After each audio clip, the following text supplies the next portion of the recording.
Hello, this is the tradesight U.S. stocks and futures market preview and domestic economic data roadmap for the week beginning Monday the 2nd of June going into Friday the 6th. I am recording this on Monday and not on the weekend as I usually do because I was off. So we're already through with the Monday trading.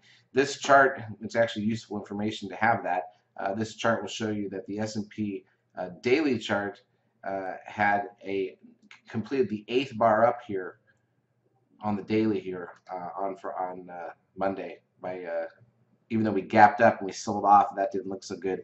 We actually went back and closed basically even for the session. So we're now 8 bars up on the daily chart of the S&P. And if I do the futures contract as well, here's the ES with the same information. But what you'll notice here is the 9-bar setup back in February leads to a 13-bar sell signal in April, which caused us to sell off for about 2 weeks. And then you get back to where we're at today, and we're 8 bars up. That's getting us a 9-13-9 setup. If you're familiar with what that means, if you're taking our courses, if we can get the 9th bar on Tuesday, that's a very powerful pattern setup for a roll to the downside, even more powerful than just getting the 13 sell signal. So please be aware of that. We'll be watching for it as it happens. Now, to get that 9, where do we have to close? We have to close above 4 bars back. So we have to basically close the futures above 1910. So don't lose more than 12 points tomorrow on the ES futures contract, and we're going to get that signal. Meanwhile, let's take a look at the Nasdaq-100 Index. This is interesting. We have a 9-bar setup or startup phase today completed. You can see the static trend line of that. But here's what's interesting. This is a nice big cup formation. If we do break out, I'd say what you're looking at instead is to go for the 13 sell signal, which would be significantly higher than this. That's a real nice cup formation at this point, or we can even handle out from here and go sideways. Either way, we watch to see what happens, but this is obviously a pivotal point in the market. Are we about to break out of this NDX pattern and shake off a really strong sell signal on the S&P, or are we about to get a significant sell signal on the S&P and stall out here on the NDX on that 9? Here's a look at the Nasdaq daily volume. We've been talking about this. Now under the 10-day moving average, now under 1.6 billion shares. Not helped by the fact that today was basically 1.5. Actually, at the close today, we were 1.48 billion shares on the Nasdaq. That's a horrible number. So volume continues to play a key role in the troubles. But I thought the nice thing about today, Monday, was that we had a nice solid first hour of trading.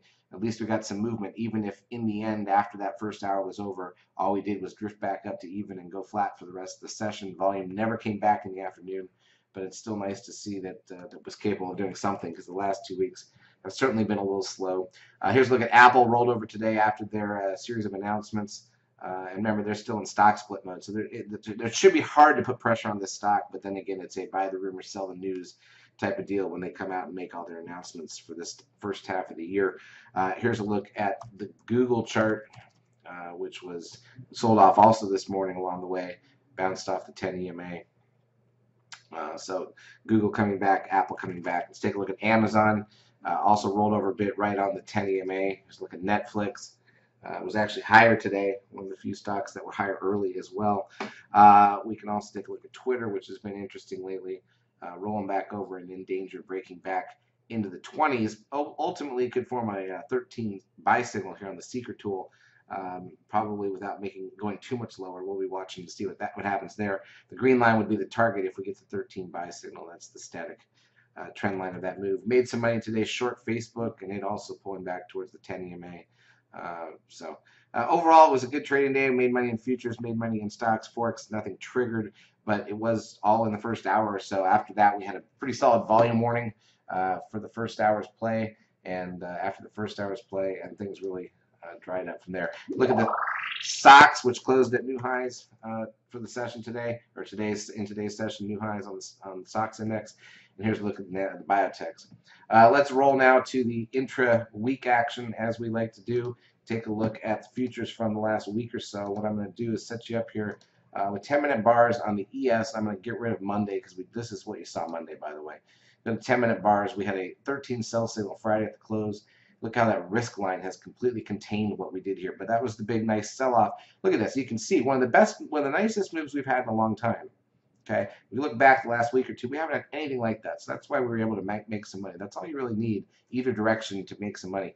But once that first hour or so was over, went flat for the next 30 minutes, kind of drifted back up, and then look at just dead flat for the rest of the session. However, let's take a look at last week, as we usually do. Last week we had Monday, the Memorial Day holiday, so you really only had 4 trading days.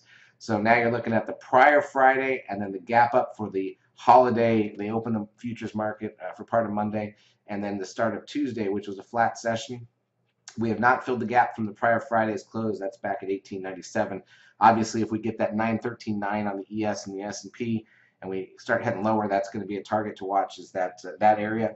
But you can see Tuesday was flat, Wednesday was very flat, Thursday was flat, and then finally broke out a bit. Friday was flat for the end of month. So, you know, overall, the entire week of trading on the S&P, if you start on Tuesday morning after the Monday holiday, was less than 20 points. Remember, you get S&P averages about 16 points a day of trading, so that's really poor action. So I'll zoom this forward one more time to include Monday's trading. Here's a look at the Nasdaq side. Even flatter today, closed a little bit in the red after the gap up and the sell-off that the broad market saw. Ended up closing a couple points in the red versus the S&P, which was a point in the green. And again, let's slide this and take a look at last week. There's some incredibly flat sessions. On Friday, we did have a sell-off at one point, but ended up closing about flat for the day, which was that end of month day. But look how flat Thursday is on the Nasdaq, Thursday and Wednesday. Tuesday at least up a little bit and got that 13 sell signal that contained us on the 10-minute chart for the rest of the week. But you know, we have just not been seeing a lot of action. If we go back to the prior week, just for giggles, there, you know, even a day like Friday of that week, see how I mean, it looks like an uptrend, right? But it was just each of the bars is so contained. There's no volatility in any of these bars, and too much of the action in general looks like that. So we're just not, because the volume is not there. We're not seeing the action that we had been seeing up to this point in the year. It's unfortunate, but it's just part of what goes on in the market. So let's take a look now at the economic data due this week, and there's a reason we're doing this now, because there's some important stuff. We had Monday ISM index and construction spending came out, and then on Tuesday we're going to have factory orders at 10 a.m. Okay, that's factory orders at 10 a.m. on Tuesday. That was the ISM index number missed expectations by a bit. Construction spending missed by a lot.